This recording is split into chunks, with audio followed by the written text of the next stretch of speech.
Hi, welcome to Shrimati kitchen. இன்றைக்கி ஸ்ரீமதி கிச்சனில் சுண்டக்காய் தொக்கு எப்படி செய்கிறதுன்னு பார்க்கலாம். அதுக்கு தேவையான இன்க்ரீடியன்ட்ஸ் என்னென்னு பார்க்கலாம்.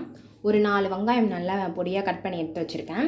4 தக்காளி, ஒரு பச்சை மிளகா, கொத்தமல்லி, கருவேப்பிலை, பூண்டு ஒரு 12 பல்லு பூண்டு நான் முழுசாகவும் நீங்கள் போட்டுக்கலாம். நான் தட்டி எடுத்து வச்சுருக்கேன். சுண்டக்காய் நல்லா வாஷ் பண்ணிவிட்டு தட்டி எடுத்து வச்சுருக்கேன். மஞ்சத்தூள், உப்பு, கடுகு, குழம்பு மிளகாய்த்தூள், நல்லெண்ணெய். இதுக்கு நல்லெண்ணெய் தான் ஊற்றணும்.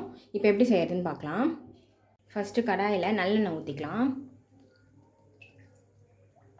எண்ணெய் நல்லா காயட்டும். எண்ணெய் நல்லா காஞ்சிடுச்சு. இப்போ இதில் கடுகு சேர்த்துக்கலாம். கடுகு நல்லா வெடிச்சிடுச்சு. இப்போ கட் பண்ணி வச்ச வெங்காயம், தக்காளி சேர்த்துட்டு நல்லா வதக்கிடலாம்.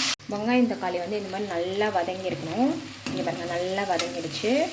தீயாமல் நல்லா வதக்கி எடுத்துக்கணும். அதுக்கப்புறம் பூண்டு, பச்சை மிளகாய் சேர்த்துக்கலாம்.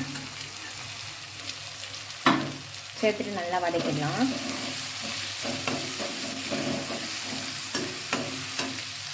இப்போ இதில் கொஞ்சமாக கருவேப்பிலை சேர்த்துக்கலாம். கொத்தமல்லி சேர்த்துக்கலாம்.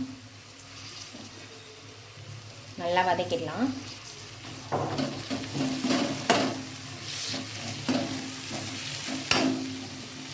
இப்போ இதில் மஞ்சத்தூள் சேர்த்துக்கலாம்.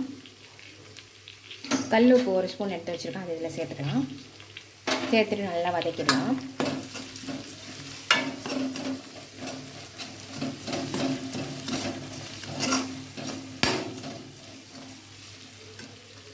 இப்போ இதில் தட்டி வச்ச சுண்டைக்காய் சேர்த்துக்கலாம். சேர்த்துட்டு நல்லா வதக்கிடலாம்.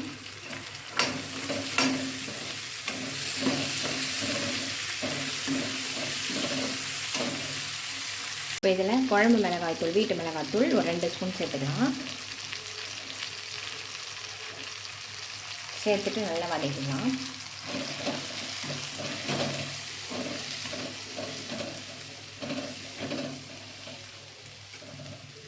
இப்போ இதில் தண்ணி ஊற்றிக்கலாம். தண்ணி ஊற்றிட்டு இது நல்லா கொதிக்கட்டும்.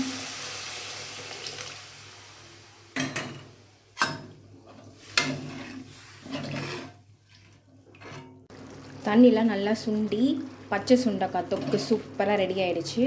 இங்கே பாருங்கள். இப்போ இதில் கடைசியாக கொத்தமல்லி சேர்த்துக்கலாம். இந்த பச்சை சுண்டைக்காய் தொக்கு அப்படியே நம்ம சுட சுட சாதத்தில் போட்டு அப்படியே நல்லா பிசைஞ்சு வத்தல் வச்சு சாப்பிட்டா சூப்பராக இருக்கும். இது வயிறு புண்ணுக்கெலாம் ரொம்ப நல்லது. வாரத்தில் 2 வாட்டி செஞ்சு பாருங்கள். இதே மாதிரி செஞ்சு பாருங்கள், சுவைச்சு பாருங்கள். வீடியோ பிடிச்சிருந்தால் லைக் பண்ணுங்கள், ஷேர் பண்ணுங்கள், கமெண்ட் பண்ணுங்கள்.